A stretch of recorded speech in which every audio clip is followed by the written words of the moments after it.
আসসালামু আলাইকুম এভরিওয়ান, সবাই কেমন আছেন? আলহামদুলিল্লাহ, আল্লাহ তাআলার অশেষ রহমতে আমি অনেক ভালো আছি।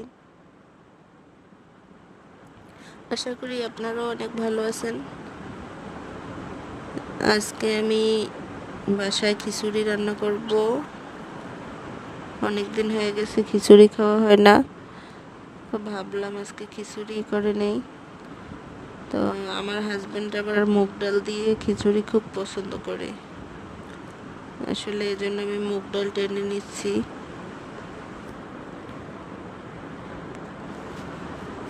এই কাজগুলো আসলে কোনো সময় করা হয় না। তো আমার মা আবার এইগুলো ডাল, মুগ ডাল, প্লেন ডাল, এগুলো আসলে সবসময় প্রসেসিং করেই পাঠায় আমার জন্য। তো এখন আমাদের বাসায় কিনছি অনেকগুলো ডাল, নিজেরই করে নিতে হচ্ছে। এখানে আবার আমি এখন চাল মেপে নিচ্ছি। খিচুড়ির জন্য আমি আধা কেজি চাল নিলাম, চালগুলো ধুয়ে নিলাম।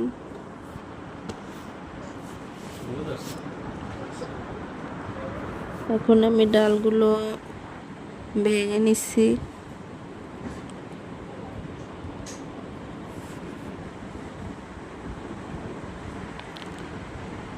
আসলে এগুলো বাচ্চা কাচ্চা বাসায় থাকলে এই সমস্ত কাজ করা একটু কষ্টসাধ্য হয়ে যায়। এমনিতেই রান্না বান্না করে খেতে নিজেদের আসলে কষ্ট হয়ে যায়, তারপরে এই সমস্ত কাজে আসলে আমি অভ্যস্ত না। তো এখন কি আর করা, সংসার মানেই আস্তে আস্তে কাজকর্ম বেড়ে যাওয়া।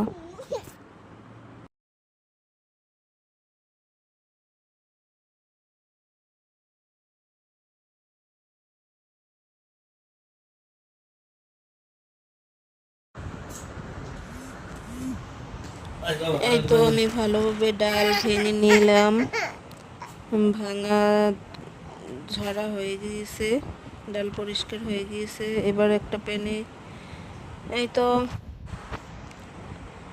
শুরু করলাম খিচুড়ি রান্না, মহা সোজা রেসিপি, সেরা খিচুড়ি বলা যেতে পারে। এখন রান্না চলতেছে। একটা প্যানে আমি পেঁয়াজ দিয়ে দিলাম, মশলা বাটা, নুন, দারচিনি, এলাচ, হলুদ, মরিচ এগুলো আমি একসাথে দিয়ে দিলাম।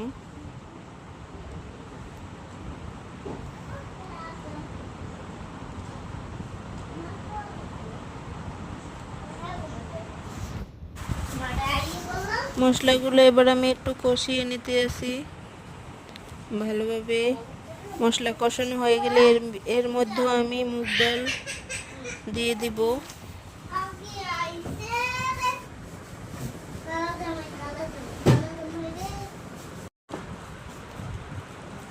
এবার আমি ডালগুলো ধুয়ে নিব ভালোভাবে। চুলার আঁচটা একটু কমিয়ে দেব।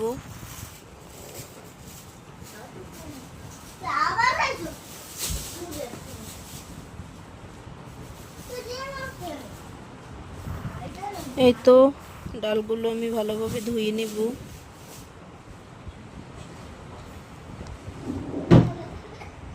আসলে বৃষ্টির দিনে বা শীতকালে খিচুড়ি খাওয়ার চল বেশি দেখা যায়, কিন্তু আজকে আমি রোদেলা দিনই খিচুড়িটা খাবো।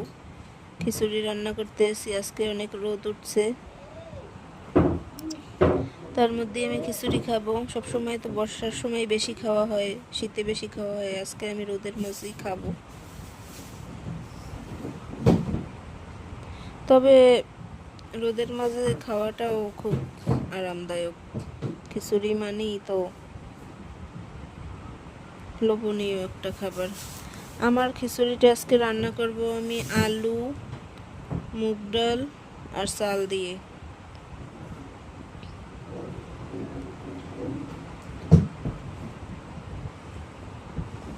এই তো ডাল, আলু এগুলো আমি দিয়ে দিলাম, ভালোভাবে এখন কষিয়ে নিব।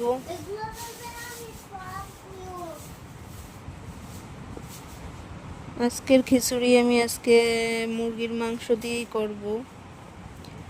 মুরগির মাংসটা আমি আলাদা করে রান্না করব। এইদিকে আবার রুম গুছানো হয় নাই, এলোমেলো, সেগুলো আবার আমি এসে গুছিয়ে নিলাম।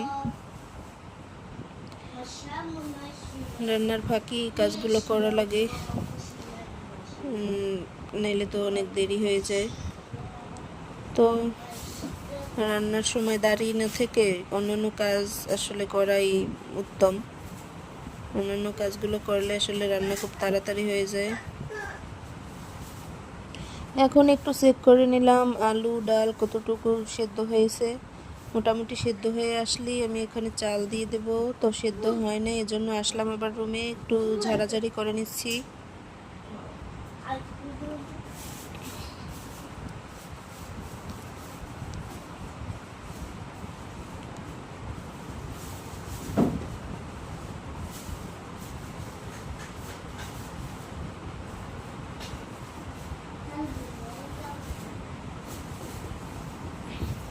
এবার সেদ্ধ হয়ে আসা ডাল আলুতে আমি চাল দিয়ে দিলাম।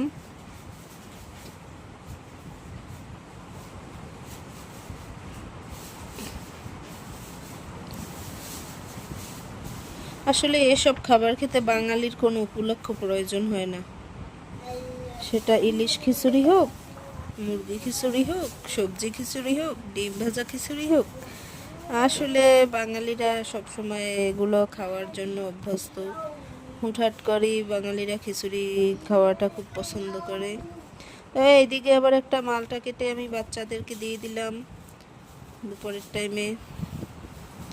এখন আবার মুরগির মাংস ধুয়ে নিলাম।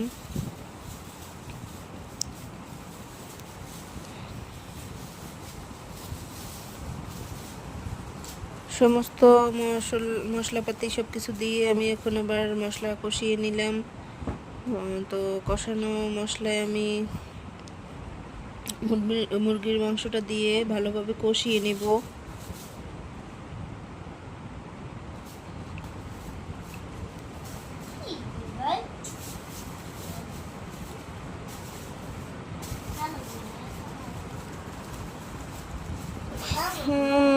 তো খিচুড়ি হয়ে গিয়েছে, এবার মাংসটা আমি রান্না করতেছি।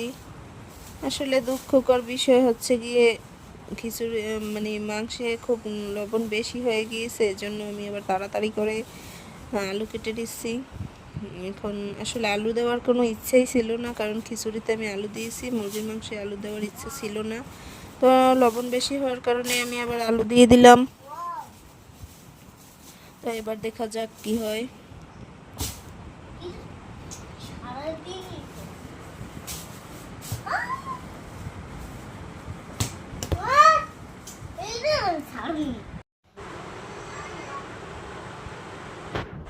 এই তো আমার মাংস খিচুড়ি রান্না করা শেষ। এবার আমি আমার ছেলের জন্য মাংস খিচুড়ি বেড়ে নিচ্ছি। আসলে খিচুড়ি খেতে আমার কাছে খুবই ভালো লাগে, আমার ছেলের কাছেও অনেক ভালো লাগে। এই তো আলমোমিনকে এখন খাওয়াই দিচ্ছি। আমার বাবাটা বলতেছে অনেক স্বাদ হয়েছে মা, সেই স্বাদ, খুব মজা, তুমি আমারে মজার মজার খাবার খাওয়াইবা দৈনিক, সেটা বলতেছে।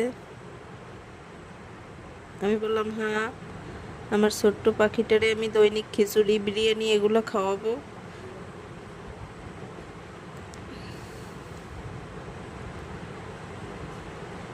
হ্যাঁ আলহামদুলিল্লাহ, বাচ্চাকে খিচুড়ি খাওয়ালাম। তো সবাই আমার চ্যানেলের পাশেই থাকবেন, সবাই লাইক কমেন্ট করবেন, শেয়ার করবেন, আমার চ্যানেলটি সাবস্ক্রাইব করবেন, পাশে থাকা বেল অন করে দিবেন। আজকে এই পর্যন্তই। সবাই ভালো থাকবেন, আমার জন্য দোয়া করবেন, আপনাদের সবার জন্য দোয়া রইল।